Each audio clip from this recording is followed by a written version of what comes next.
നമസ്കാരം. Raf talk ക്രിക്കറ്റിലേക്ക് അവർക്കും സ്വാഗതം. ഇന്ന് തൊട്ട് 4-ാം ദിവസം ICC T20 വേൾഡ് കപ്പിന് അരങ്ങുണരുകയായി. നമ്മൾ അതിന് മുന്നോടിയായിട്ട് പ്രമുഖ ടീമുകളെയൊക്കെ ഒന്ന് വിലയിരുത്താം, ഒരു പ്രിവ്യൂ പോലെ. ആദ്യം നമുക്ക് ഓസ്ട്രേലിയ വെച്ച് തന്നെ തുടങ്ങാം. 20 ടീമുകൾ ഇത്തവണ പങ്കെടുക്കുന്നുണ്ട്. അതിൽ ബംഗ്ലാദേശ് ഇന്ത്യയിലേക്ക് ട്രാവൽ ചെയ്യാൻ പറ്റില്ല, സെക്യൂരിറ്റി ഇഷ്യൂസ് ഉയർത്തി കാണിച്ചുകൊണ്ട് അവർ ഇന്ത്യയിലേക്ക് ട്രാവൽ ചെയ്യില്ല എന്ന് പറഞ്ഞതിനാൽ അവരെ ഒഴിവാക്കിയിട്ടുണ്ട്. പകരം സ്കോട്ട്ലൻഡിനെയാണ് ആഡ് ചെയ്തിട്ടുള്ളത്. അതേസമയം നമ്മൾ ഓസ്ട്രേലിയ ആ ടീമിനെ വിലയിരുത്തിക്കൊണ്ട് വീഡിയോ ചെയ്യുമ്പോൾ മനസ്സിലാക്കേണ്ട ഒരു കാര്യം, ഓസ്ട്രേലിയയുടെ ഗ്രൂപ്പ് സ്റ്റേജിലെ മത്സരങ്ങളൊക്കെ ശ്രീലങ്കയിലാണ്. ടോപ്പ് 8 അവർ സൂപ്പർ 8ലേക്ക് എത്തിയാലാണ് പിന്നെ ഇന്ത്യയിലേക്ക് ട്രാവൽ ചെയ്യുകയുള്ളൂ. പതിവ് പോലെ ഓസ്ട്രേലിയ ഇത്തവണയും T20 വേൾഡ് കപ്പിൻ്റെ ഫേവറിറ്റുകളുടെ കൂട്ടത്തിൽ തന്നെയാണ് പെടുന്നത്. പക്ഷേ ചില ചോദ്യങ്ങൾ ഉയരുന്നുണ്ട്. അവരുടെ കിരീട സാധ്യതയ്ക്ക് ചില ചോദ്യങ്ങൾ ഉയരുന്നുണ്ട്. എല്ലാം നമുക്ക് വിശദമായിട്ടൊന്ന് പരിശോധിക്കാം. ആദ്യം അവരുടെ ഗ്രൂപ്പ് സ്റ്റേജിലെ ഫിക്സ്ചേഴ്സ് നോക്കാം. ആദ്യ കളി ഫെബ്രുവരി 11 അവർ കൊളംബോയിൽ വെച്ച് അയർലൻഡുമായിട്ട് കളിക്കും. ഇന്ത്യൻ സമയം ഉച്ചതിരിഞ്ഞ് 3 മണിക്കാണ് ആ കളി. ലോക്കൽ ടൈം അതാണ്, Sri Lankan time. February 13 സിംബാബ്വെക്കെതിരെ കൊളംബോയിൽ 11 AM local ടൈമിന് കളിക്കും. ഫെബ്രുവരി 16 ശ്രീലങ്കയ്ക്കെതിരെ പള്ളിക്കലയിലാണ് അവർ കളിക്കുന്നത്. 7 PM ലോക്കൽ ടൈമിനാണ്. ഇന്ത്യൻ സമയം ശ്രീലങ്കൻ സമയം ഒരുപോലെയാണ്. ഫെബ്രുവരി 20 ഒമാനുമായിട്ട് പള്ളിക്കലയിൽ അവർ വൈകിട്ട് 7 മണിക്ക് കളിക്കുന്നു. ഇതാണ് അവരുടെ ഗ്രൂപ്പ് സ്റ്റേജിലെ ഫിക്സ്ചേഴ്സ്. ഇനി T20 വേൾഡ് കപ്പിലേക്ക് വരുമ്പോൾ ഓസ്ട്രേലിയ എന്നും ഫേവറിറ്റ്സാണ്. ഇത്തവണയും ഫേവറിറ്റ്സ് തന്നെയാണ്. കഴിഞ്ഞ T20 വേൾഡ് കപ്പിന് ശേഷം അവരാകെ കളിച്ച 24 കംപ്ലീറ്റഡ് മത്സരങ്ങളിൽ 17 T20 മത്സരങ്ങളും ജയിച്ചിട്ടുണ്ട്. 4 കളികളിൽ മാത്രമാണ് 7 കളികളിൽ മാത്രമാണ് അവരാകെ പരാജയപ്പെട്ടത്. അതിപ്പോൾ 21 കളികളിൽ 17 വിജയിച്ച് വന്നതാണ്. പാകിസ്ഥാനോട് ഏറ്റവും ഒടുവിൽ കളിച്ച സീരീസിൽ 3-0 തോറ്റു. അതുകൊണ്ടാണ് ഇതിപ്പോൾ ഈ രൂപത്തിലേക്ക് 17-7 എന്ന രൂപത്തിലേക്ക് മാറിയിട്ടുള്ളത്.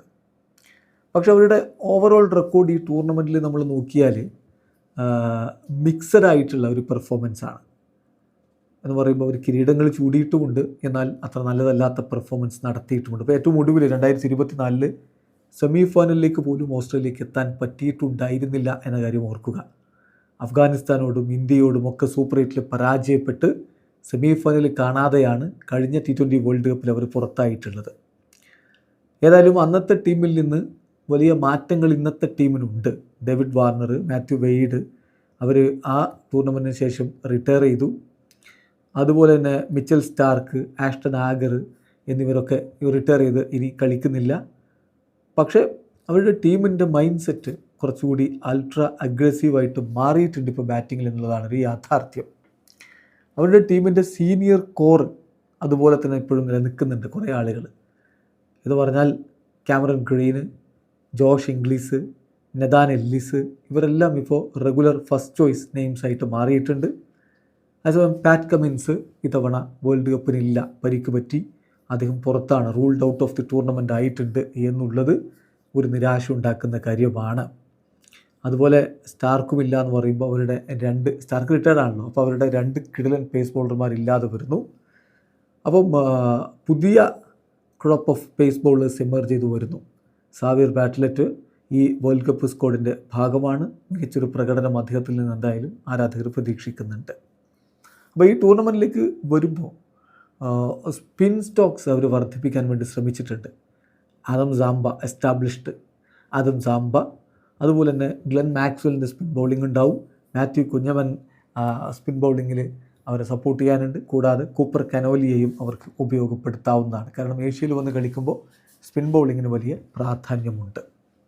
എന്നാൽ ഈ ടൂർണമെൻറ്റിലേക്ക് സ്ക്വാഡ് പ്രഖ്യാപിക്കുന്നതിന് തൊട്ട് മുമ്പൊക്കെ നോക്കുമ്പോൾ സ്റ്റീവൻ സ്മിത്തിൻ്റെ BBL ഫോം വലിയ രൂപത്തിലുള്ള ഒരു പ്രതീക്ഷ പലരിലും ഉയർത്തിയിരുന്നു. പക്ഷേ സെലക്ടേഴ്സ് ആ ഒരു ഓപ്ഷൻ എടുക്കണ്ട, അദ്ദേഹത്തെ സ്ക്വാഡിലേക്ക് എടുക്കണ്ട എന്ന് തീരുമാനിക്കുകയായിരുന്നു. അദ്ദേഹം ഇപ്പോൾ സ്റ്റാൻഡ് ബൈ ആയിട്ട് സ്ക്വാഡിലുണ്ട്. എന്ന് പറഞ്ഞാൽ ഏതെങ്കിലും ബാറ്റർക്ക് ഇഞ്ചുറിയൊക്കെ പറ്റുകയാണെങ്കിൽ അദ്ദേഹത്തെ വേണമെങ്കിൽ സ്ക്വാഡിലേക്ക് കൊണ്ടുവരാം. അതേസമയം സെലക്ടേഴ്സ് അവസാന നിമിഷം ചില മാറ്റങ്ങൾ സ്ക്വാഡിൽ വരുത്തിയിട്ടുമുണ്ട്. അതായത് മാറ്റ് ഷോട്ടിന് അദ്ദേഹത്തിൻ്റെ നിലവിലെ ഫോം മോശമായതുകൊണ്ട് സ്ക്വാഡിൽ നിന്ന് എക്സ് ചെയ്തിട്ട് ഒഴിവാക്കിയിട്ടുണ്ട്.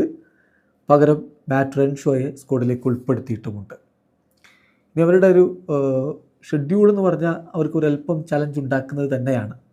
കാരണം അവരുടെ ഫസ്റ്റ് റൗണ്ട് മത്സരങ്ങൾ മുഴുവനും ശ്രീലങ്കയിലാണ്. സോ പിന്നീടാണ് അവർ സൂപ്പർ 8-ൽ കളിക്കാൻ വേണ്ടി ഇന്ത്യയിലേക്ക് വരിക. അപ്പോൾ ശ്രദ്ധിക്കേണ്ട കാര്യം, ശ്രീലങ്കയിൽ തീർച്ചയായിട്ടും സ്പിൻ ബൗളിംഗ് അറ്റാക്ക് അവർക്ക് നേരിടേണ്ടി വരും. ഇനിയിപ്പോൾ സൂപ്പർ 8-ലേക്ക് എത്തുമ്പോൾ ഇന്ത്യയിലെ ഒരു പ്രതീക്ഷിക്കുന്ന ഒരു IPL സ്റ്റൈൽ പിച്ചാണെങ്കിൽ പോലും അവർക്കൊരു പക്ഷേ ചെന്നൈയിൽ കളി വരാനുള്ള സാധ്യതയുണ്ട്. അപ്പോൾ സ്പിൻ ഫ്രണ്ട്ലി പിച്ചാണ് അവിടെയും. ഈ റീസെൻ്റ് ഫോം എടുത്ത് നോക്കുമ്പോഴേ സ്പിന്നേഴ്സിനോട് അവരുടെ ബാറ്റർമാർ ബുദ്ധിമുട്ടുന്നത് നമ്മൾ കാണുന്നുണ്ട്.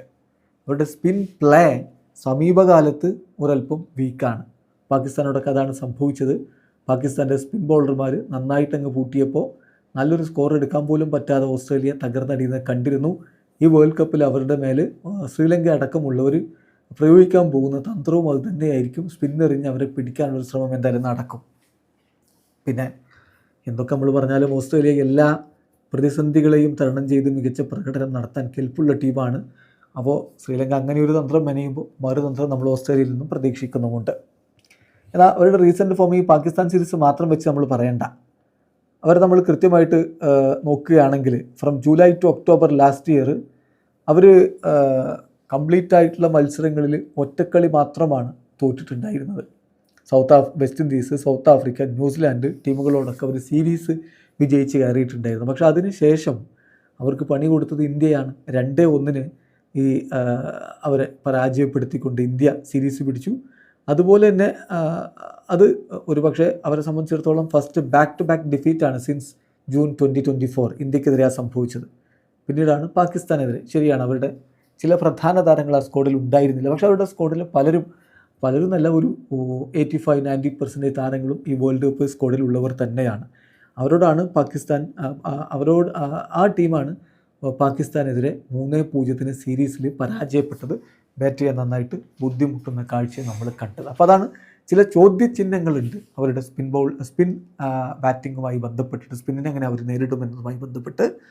എന്നാൽ പോലും ഇത് ഓസ്ട്രേലിയയാണ്. എല്ലായ്പ്പോഴും അവരിൽ നിന്ന് മികച്ച പ്രകടനം ആരാധകർ പ്രതീക്ഷിക്കുന്നുണ്ട്. പിന്നെ പ്ലേയേഴ്സ് ടു വാച്ച് നമ്മൾ നോക്കുകയാണെങ്കിൽ ഒരു സംശയവുമില്ല, ട്രാവിസ് ഹെഡ്, അതുപോലെ തന്നെ ടിം ഡേവിഡൊക്കെ പരിക്ക് മാറി തിരികെ വന്നിട്ടുണ്ട്. മികച്ച പ്രകടനം അദ്ദേഹത്തിന് പ്രതീക്ഷിക്കുന്നു. ആദം സാംബ, ഈ സ്പിന്നിന് അനുകൂലമായിട്ടുള്ള പിച്ചുകളിൽ അദ്ദേഹത്തിൽ നിന്നൊരു മികച്ച പ്രകടനം അവർ പ്രതീക്ഷിക്കുന്നുണ്ട്. ഏതായാലും ഒരു ബെസ്റ്റ് 11 നമ്മൾ നോക്കുകയാണെങ്കിൽ മിച്ചൽ മാർഷ്, ട്രാവിസ് ഹെഡ് എന്നിവർ ചേർന്ന് ഓപ്പൺ ചെയ്യും. കാമറൺ ഗ്രീൻ നമ്പർ 3 നമ്മൾ പ്രതീക്ഷിക്കുന്നത്. Josh Inglis, Tim David, Glenn Maxwell, Marcus Stoinis, Xavier Bartlett, Nathan Ellis, Adam Zampa, Josh Hazlewood. ഇതിൽ ഹേസൽവുഡിൻ്റെ കാര്യത്തിൽ പരിക്കിൻ്റെ പ്രശ്നങ്ങൾ അദ്ദേഹത്തിനുണ്ട്. ഒരു പക്ഷേ ഗ്രൂപ്പ് സ്റ്റേജ് മത്സരങ്ങൾ അദ്ദേഹം കളിച്ചേക്കില്ല.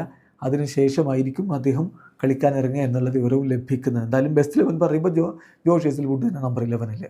ബാക്കി സ്ക്വാഡിൽ ബാക്കിയുള്ളവർ Matt Renshaw, Cooper Connolly, Ben Dwarshuis, Matt Kuhnemann എന്നിവരാണ്. അപ്പോൾ ആ താരങ്ങളെയും വേണമെങ്കിൽ ആവശ്യമുള്ള സമയത്ത് അവർക്ക് ഉപയോഗപ്പെടുത്താൻ പറ്റും. ഏതായാലും ഇതാണ് ഓസ്ട്രേലിയയുടെ സ്ക്വാഡിൻ്റെ മൊത്തത്തിലൊരു വിവരം.